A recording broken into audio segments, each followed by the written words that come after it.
Boa tarde. As queimadas no Brasil. O presidente Bolsonaro volta a ligar ONGs com os incêndios e, mais uma vez, não apresenta provas. Bolsonaro também disse que não pretende recriar a CPMF, mas falou que aceita conversar sobre o assunto.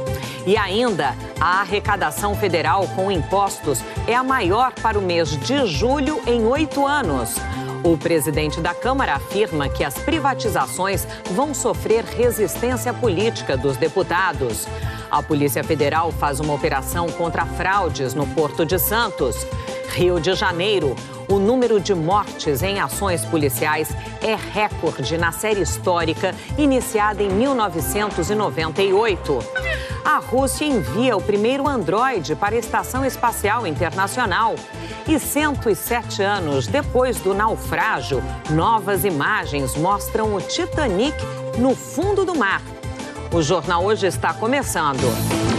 Uma operação da Polícia Federal prendeu 19 pessoas suspeitas de fraudes em contratos da Companhia Docas do Estado de São Paulo, a Codesp. Entre os presos está um ex-deputado federal que, segundo as investigações, chefiava o esquema. Os 3 cheques apreendidos na Operação Tritão de outubro do ano passado foram o ponto de partida dessa nova fase da investigação. Eles estavam na casa do empresário Mário Jorge Paladino, dono de uma empresa de informática que tinha contratos com a Codesp, a estatal que administra o Porto de Santos, o maior da América Latina. Depois de ser preso em outubro do ano passado, Paladino fez acordo de delação premiada e revelou como funcionava o esquema de fraude e corrupção no Porto. Marcelo Squacioni, ex-deputado federal pelo PRB e figura influente na Codesp, é apontado como peça-chave. Policiais foram até a casa dele logo cedo, mas Squacioni não estava. O ex-deputado se apresentou na sede da Polícia Federal em São Paulo no meio da manhã para cumprir o mandado de prisão temporária decretado pela Justiça. Em depoimento a que o Jornal Hoje teve acesso, o delator diz que pagou vantagens indevidas a Squacioni durante o processo licitatório, durante a execução do contrato e mesmo depois do seu encerramento. Ele já recebia a propina mensalmente quando ele era vereador do Guarujá e, à medida que ele assumiu o cargo de deputado, a pessoa foi inserida na Codesp, um dos empresários. Ele voltou a receber o que a gente percebeu, e como já foi mencionado, R$60 mil mensais, o que perfazem mais de R$1 milhão num período que a gente conseguiu detectar apenas de uma das empresas. Nessa nova fase da operação, os investigadores se debruçaram sobre 3 contratos da Codesp. A gente conseguiu reforçar os elementos de provas das fraudes inicialmente que nós já havíamos detectado e surgiram novas fraudes aí, um prejuízo estimado aí que supera R$100 milhões. A Justiça Federal em Santos decretou 21 mandados de prisão e 24 de busca e apreensão em São Paulo, Rio de Janeiro e Ceará. 2 pessoas estão foragidas. Os investigadores afirmam que o esquema de corrupção no Porto de Santos durou mais de 10 anos. Outros contratos da Codesp estão sendo analisados. O principal deles é o de dragagem, onde o prejuízo à Codesp pode chegar a R$300 milhões. Nós não conseguimos localizar a defesa de Marcelo Squacioni. A Codesp afirmou que vem implementando ações pautadas na transparência, além de romper contratos com irregularidades. A companhia disse ainda que está contribuindo com os órgãos de investigação. Também em São Paulo, policiais prenderam 17 pessoas suspeitas de tráfico de drogas. A maior parte das prisões foi em pensões e hotéis próximos à região conhecida como Cracolândia. Mais de 500 policiais da Guarda Civil Metropolitana e das polícias civil e militar participaram da operação. Segundo a polícia, as investigações duraram 7 meses e os suspeitos eram os traficantes que agiam na região. Os policiais também apreenderam armas, dinheiro e 21 quilos de drogas.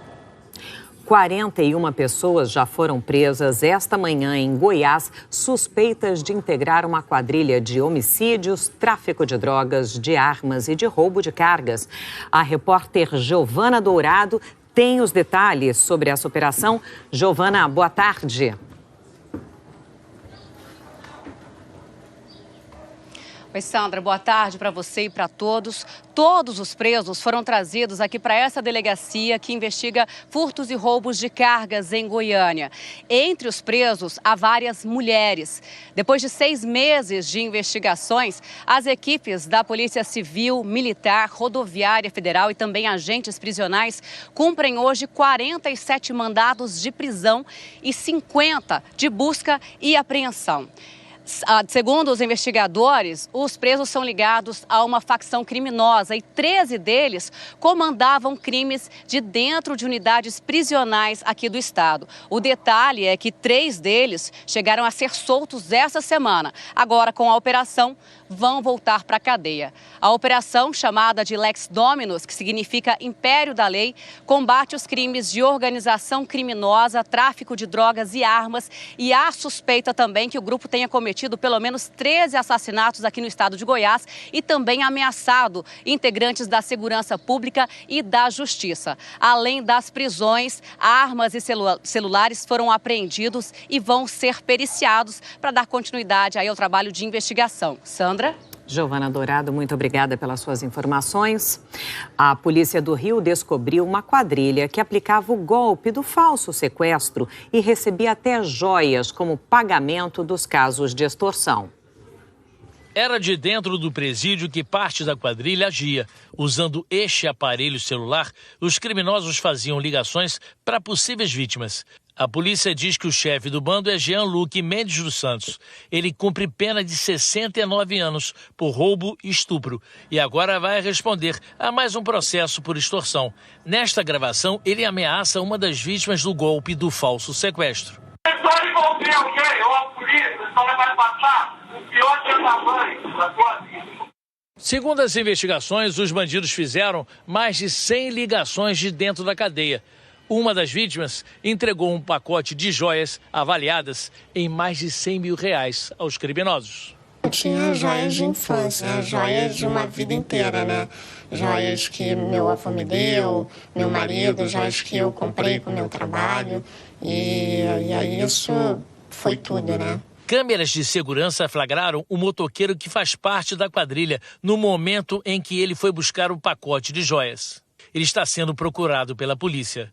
Hoje, os policiais estiveram na casa da mulher de Jean-Luc, na Baixada Fluminense. Segundo a polícia, Vânia dos Santos participava dos golpes e foi indiciada por envolvimento no crime. Por os policiais, ela disse que não sabia de nada, mas os policiais apreenderam anotações de contas bancárias usadas pelos bandidos para receber o dinheiro das extorsões. Os presos, eles realizavam essas extorsões telefônicas, enquanto isso, comparsas de fora da cadeia iam até as vítimas arrecadar esses valores, joias, enfim, o produto da extorsão. E uma outra parte da quadrilha, composta por familiares e pessoas próximas a eles, eram responsáveis por fazer esses depósitos e levar esse dinheiro no dia de visita para os presos. A Secretaria de Administração Penitenciária disse que auxiliou a Polícia Civil na operação de hoje e que na revista A Cela de Jean-Luc não foi encontrado nenhum material ilícito. O preso foi transferido para uma cela no isolamento. Numa casa na zona norte do Rio, a Polícia Militar descobriu uma oficina de armas usada por traficantes. Os policiais encontraram 15 máquinas para recarga artesanal de munição, mais 27 quilos de pólvora para a produção de balas e explosivos. Um risco para a vizinhança, porque a oficina funcionava numa área residencial, cercada por prédios e casas a 1 quilômetro do estádio Engenhão. Os policiais disseram que o armamento era vendido para traficantes de várias favelas do Rio. Parte do material já estava separado e embalado.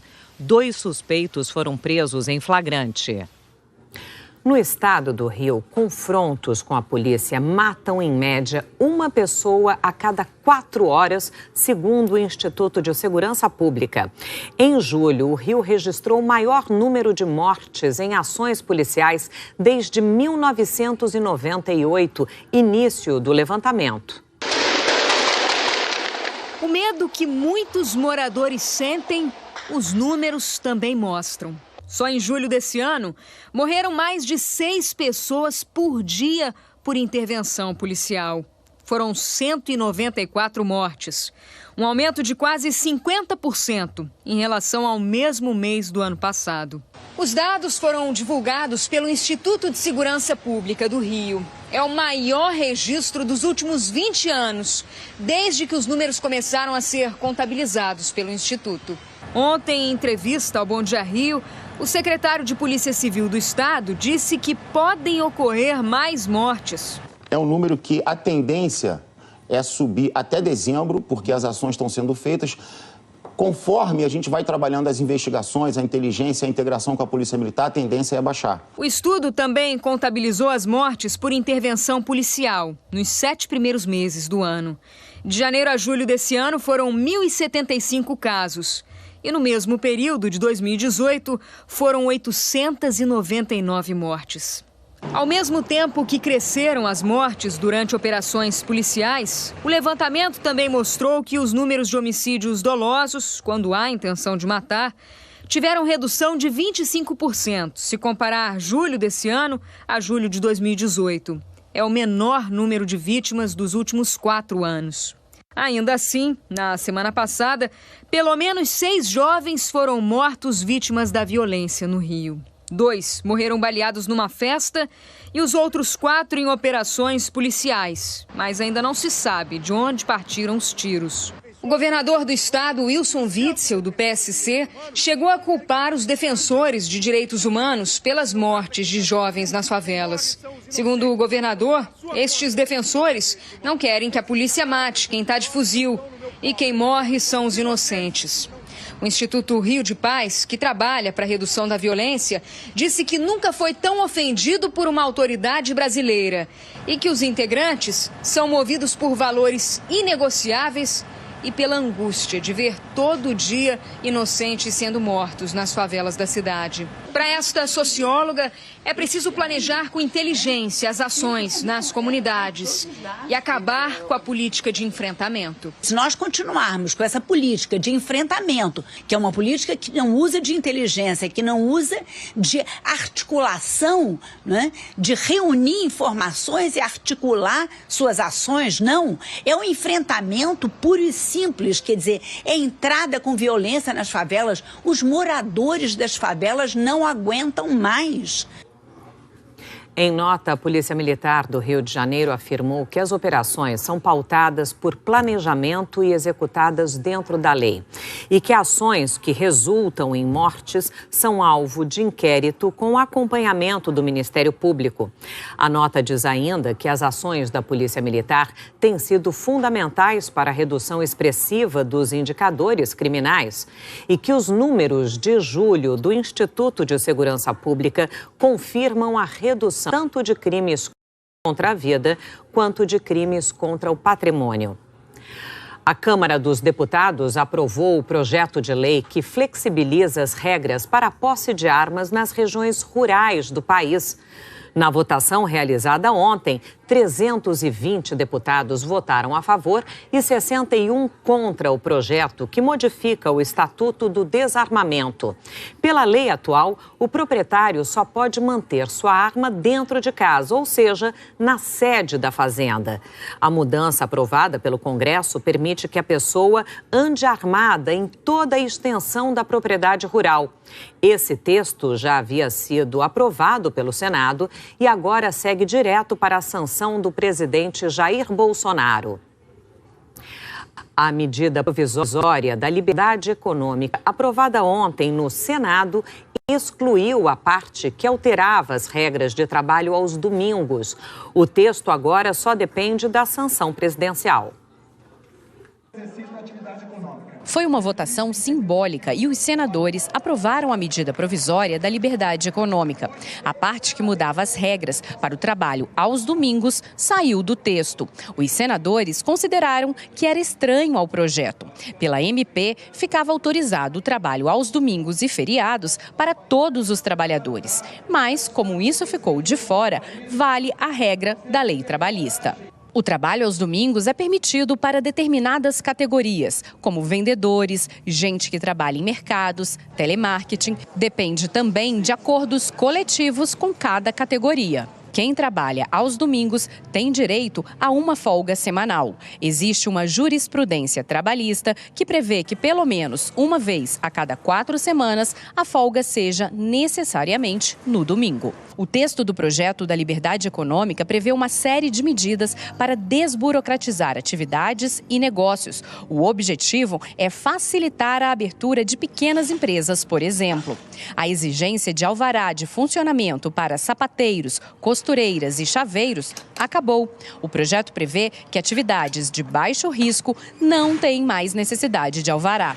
A MP também diz que o registro de entrada e saída em folha de ponto dos empregados será exigido apenas para empresas com mais de 20 funcionários. Antes, quem tinha mais de 10 empregados tinha essa obrigação. A carteira de trabalho será emitida de preferência em meio eletrônico, pelo Ministério da Economia. O e-social vai mudar. Será substituído por um sistema de informações digitais de obrigações previdenciárias e trabalhistas.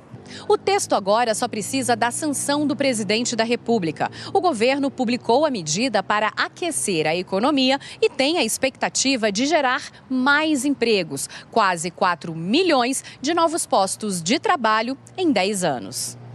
O secretário especial de desburocratização do Ministério da Economia disse que a Lei da Liberdade Econômica também pode ajudar no crescimento do PIB. O texto que saiu do Congresso é próximo ao que foi proposto pelo Executivo e vai beneficiar quem tem ou quer montar um pequeno negócio.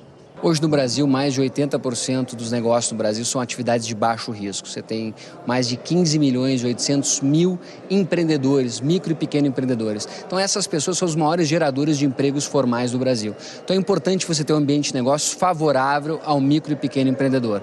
Então nós estamos com isso dispensando alvará, licença, autorização para atividades de baixo risco, permitindo que eles trabalhem de forma mais rápida e célere, facilitando tanto a abertura quanto o fechamento de empresas. Então são mudanças importantes que vão impactar todas as empresas, mas principalmente os micro e pequenos. O economista Ricardo Leal assumiu hoje a presidência da Unidade de Inteligência Financeira, o órgão que substitui o Conselho de Controle de Atividades Financeiras, o COAF. Quem traz as informações para a gente é Camila Bonfim. Oi, Camila, boa tarde.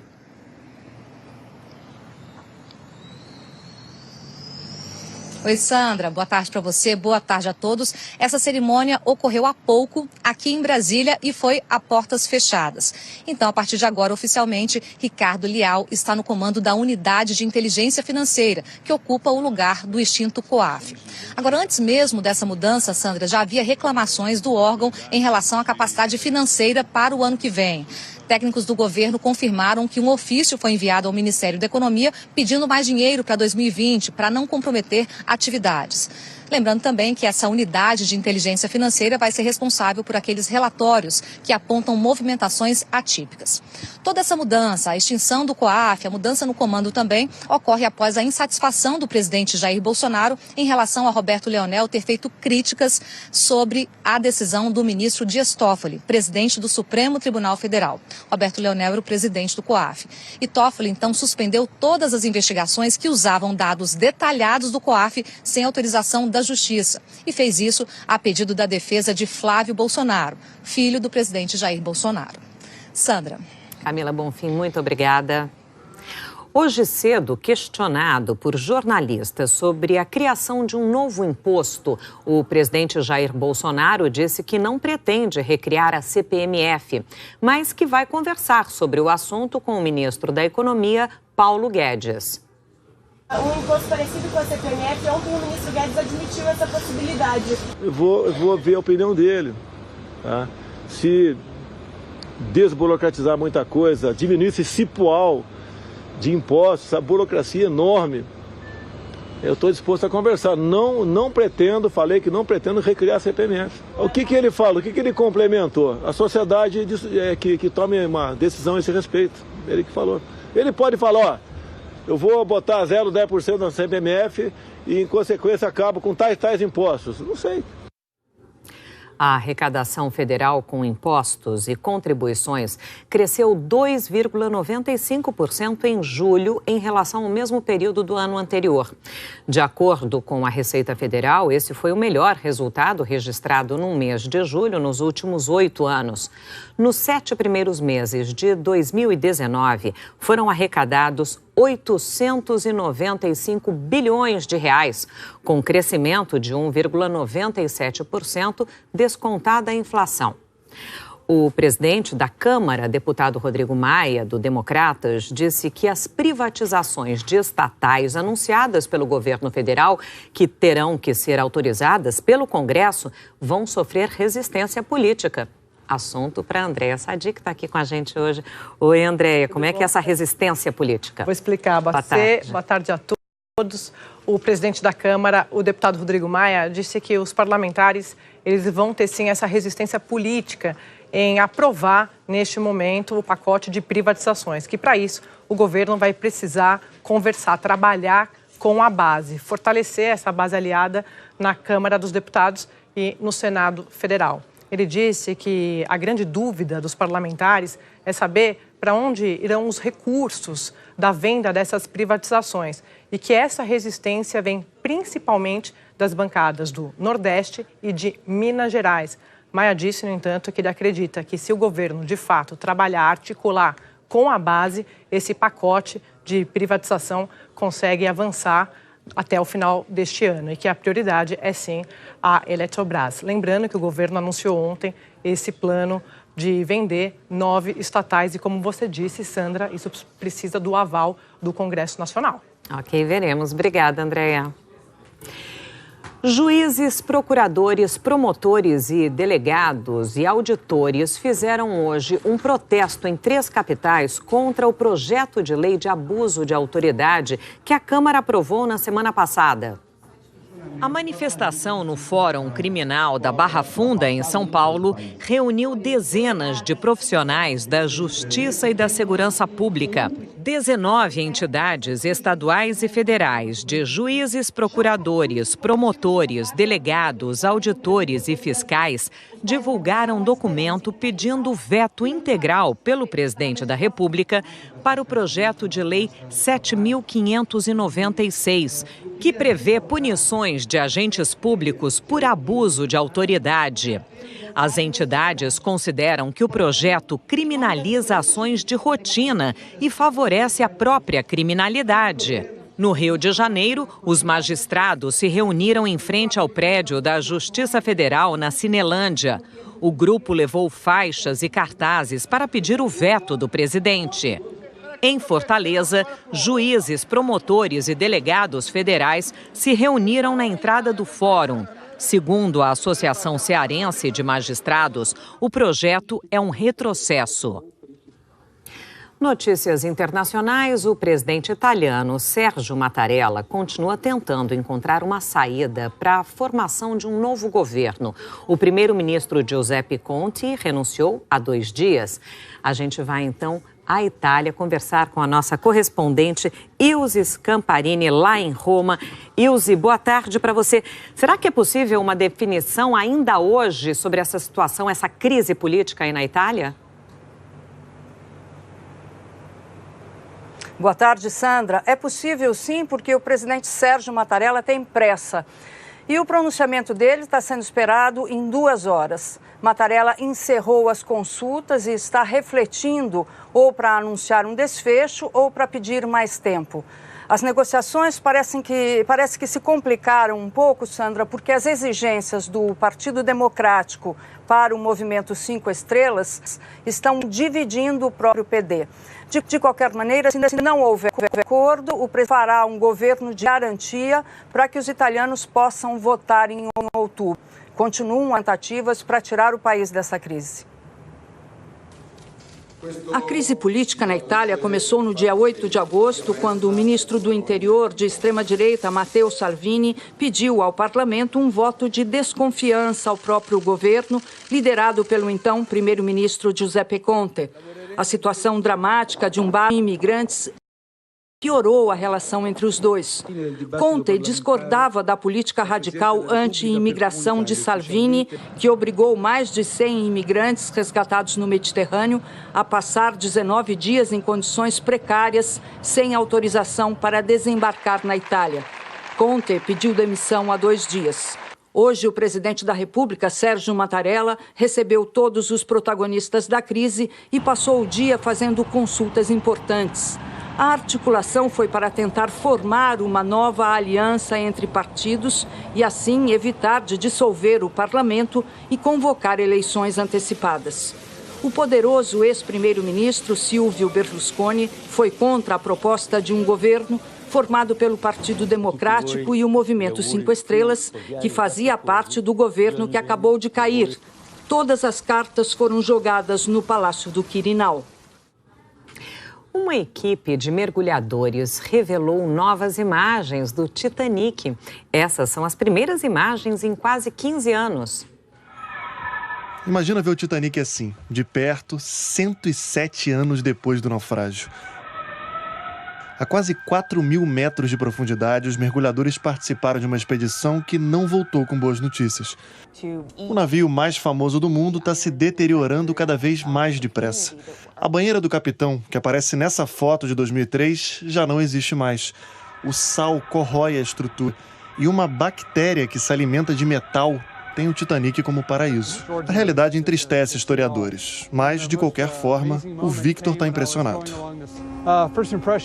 O Titanic é imenso, muito além da minha expectativa, disse o mergulhador. O momento mais incrível foi quando uma luz atravessou o navio e refletiu num portal. Era como se o Titanic tivesse piscado para mim.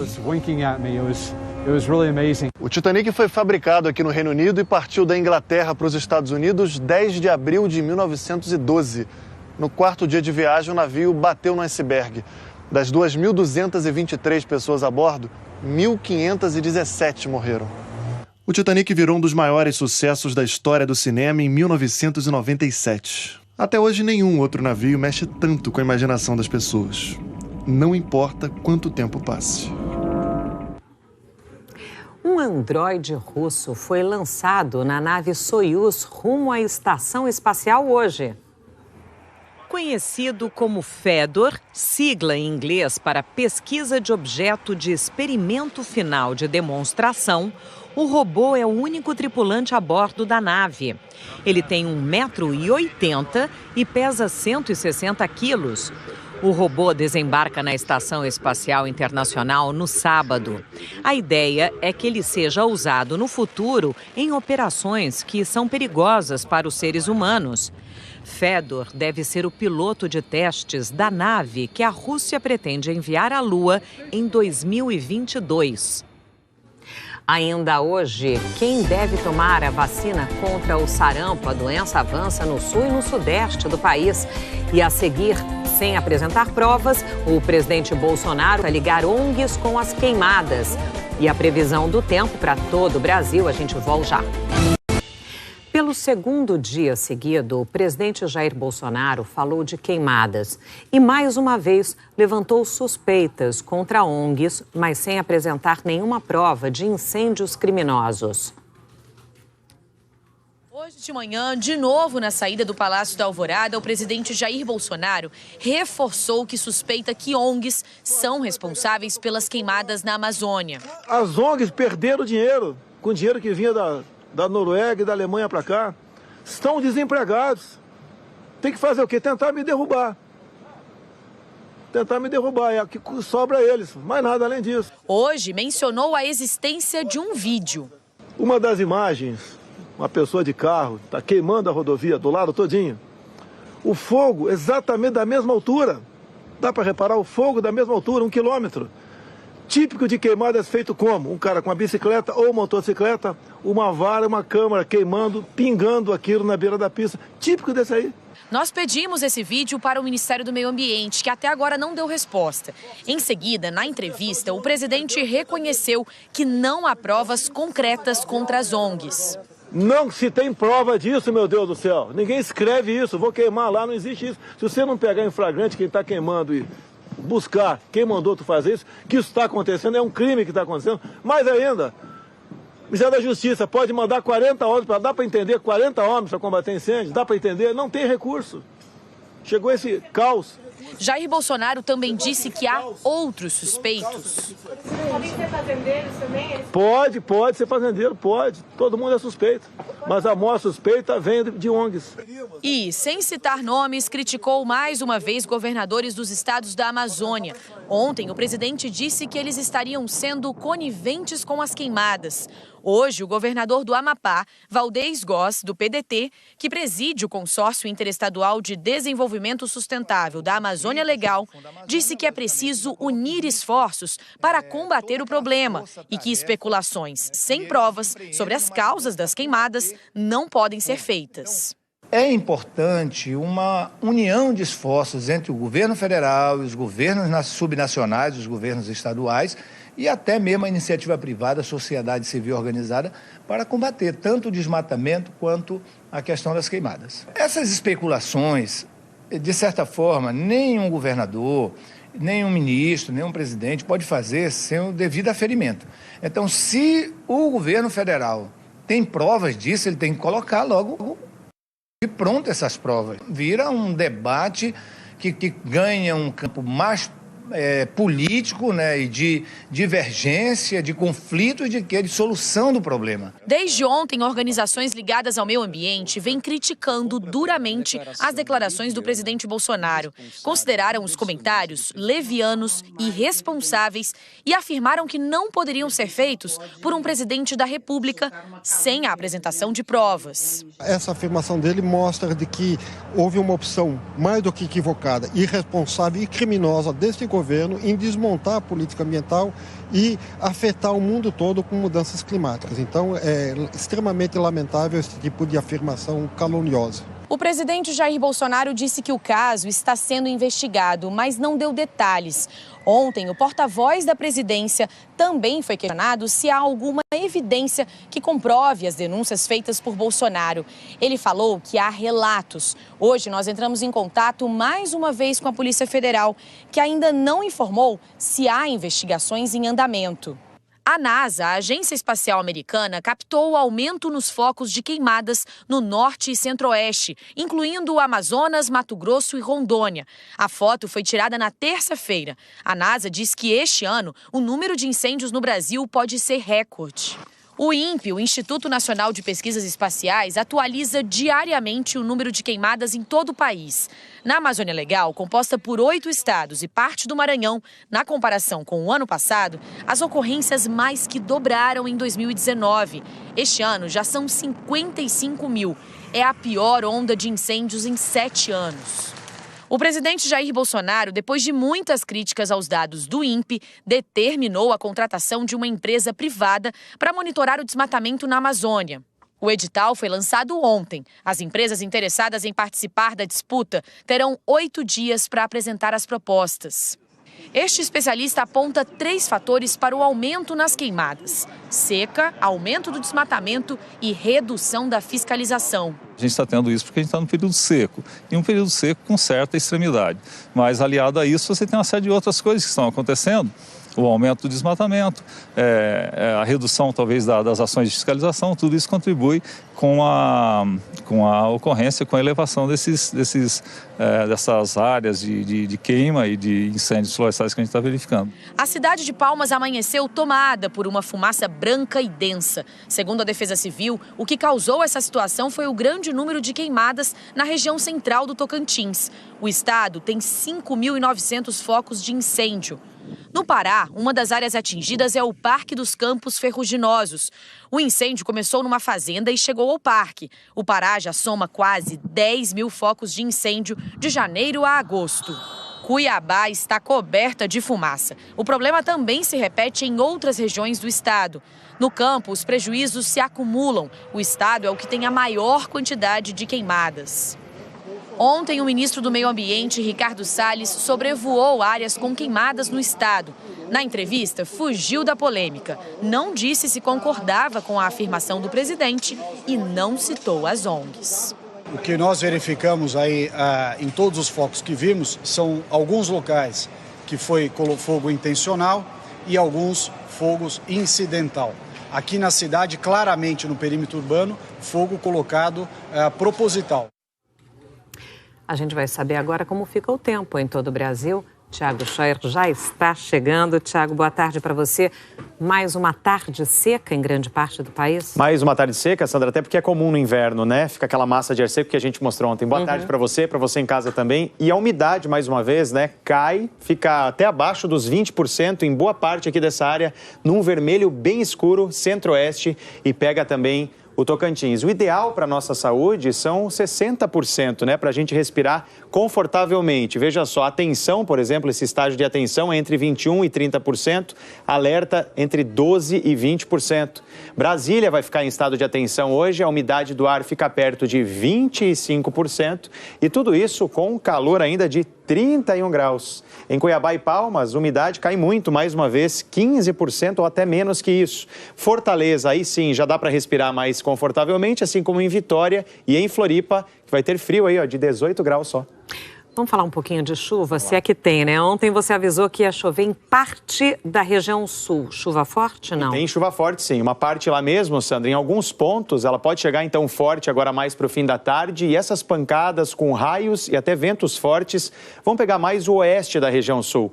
A chuva, ela vem bem nessa área aqui, ó, entre o Rio Grande do Sul, noroeste do estado, centro-oeste de Santa Catarina e boa parte também do oeste e sul do Paraná. Foz do Iguaçu está na rota dessa chuva forte. Pela manhã, inclusive, teve pouca nuvem e a máxima vai chegar aos 27, aí o tempo vira e a chuva vem. Em Foz, então, previsão de 10 milímetros de chuva. Chapecó, em Santa Catarina, Passo Fundo e São Luís Gonzaga, no Rio Grande do Sul, com menos chuva. E Curitiba, aí sim, fica aquele tempo um pouquinho mais fechado. Aliás, esse frio todo em Curitiba, né, vai deixar também o céu tá encoberto ao longo da tarde, praticamente sem sol. E ainda tem vento frio soprando do oceano.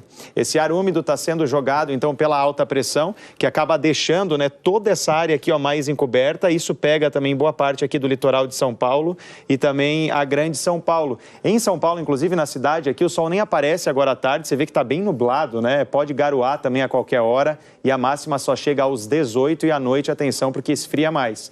Voltando aqui para o nosso mapa, veja só que tem essa mesma condição no leste aqui também de Minas Gerais, Rio de Janeiro com chuva, sobe até o litoral da Bahia, também litoral sul, parte do leste nordestino e as pancadas no norte do Brasil todos os dias. Em Belém, Aracaju e no Rio, tem chuva, então, agora à tarde. Rio de Janeiro com 23 de máxima e 10 milímetros de chuva. Amanhã? Amanhã a gente tem ainda um pouquinho mais de chuva, né, no Rio de Janeiro, a qualquer hora, em todo o leste nordestino também e ainda em pontos do norte. Em compensação, o meio do Brasil continua muito seco, você vê que a umidade fica de novo abaixo de 20%. E lá na campanha gaúcha e também partes aí das serras catarinense e gaúcha, tem risco de geada de manhã, Sandra. Ok, muito obrigada. Valeu, até amanhã, Tiago. Bombeiros lutam contra um incêndio na Bolívia. Cerca de 500 mil hectares de floresta já foram destruídos nos últimos dias. Autoridades do país disseram que 70% do território do departamento de Santa Cruz e mais de 500 espécies da fauna local estão em risco. A seguir, os cuidados com o avanço do sarampo no sul e no sudeste do Brasil. Você vai ver quem deve tomar a vacina. A gente volta já. Começou hoje em todo o Brasil a ser aplicada a dose extra da vacina contra o sarampo para crianças de 6 meses a 1 ano. Em todo o país já foram registrados este ano mais de 1.600 casos. Em Santa Catarina, já são 15 casos confirmados da doença e mais 8 que aguardam resultados dos exames. Só em Florianópolis são 10 casos. Dona Lia esteve em São Paulo e, por isso, buscou um posto de saúde. É uma transmissão violenta, né? Se eu levar para o meu prédio, no instante, no elevador, em tudo, eu transmito. Então, as pessoas têm que ter consciência que não é o problema dela só, é o problema da coletividade. O último balanço do Ministério da Saúde mostra que entre os dias 19 de maio e 10 de agosto, o Brasil confirmou 1.680 casos de sarampo no país.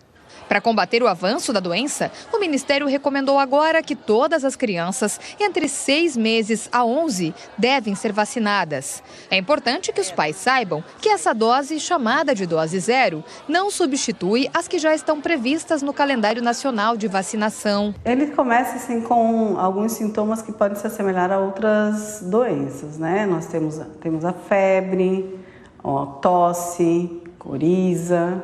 Aí o diferencial pode ser a conjuntivite, então tem que avaliar também se teve contato com alguém com sarampo, se viajou para a área com circulação do sarampo, vários fatores têm que estar sendo avaliados na suspeita, né? Além da dose extra para crianças em Florianópolis, a Secretaria de Saúde está intensificando o monitoramento de possíveis áreas de contágio da doença. Mais de 200 pessoas que estiveram em uma casa noturna no dia 9 de agosto estão sendo chamadas para fazer a vacina. Entre os frequentadores estava um homem que apresentou sintomas de sarampo. Ele ainda aguarda o resultado de exames. Segundo o Ministério da Saúde, pessoas entre 1 e 29 anos devem tomar 2 doses da vacina com intervalo mínimo de 30 dias. E pessoas com idade entre 30 e 49 anos devem tomar apenas 1 dose. Ainda segundo o Ministério, cada estado tem autonomia para definir a estratégia da campanha. Por isso, em São Paulo, a vacinação está disponível para pessoas de até 59 anos. Já em Belo Horizonte, a Secretaria de Saúde fez uma parceria com as universidades para intensificar a vacinação contra a doença. 40 mil doses da vacina estão sendo entregues nas instituições de ensino. O Jornal Hoje termina aqui. Você acompanha outras notícias no Jornal Nacional. Uma ótima tarde para você. Amanhã a gente se vê.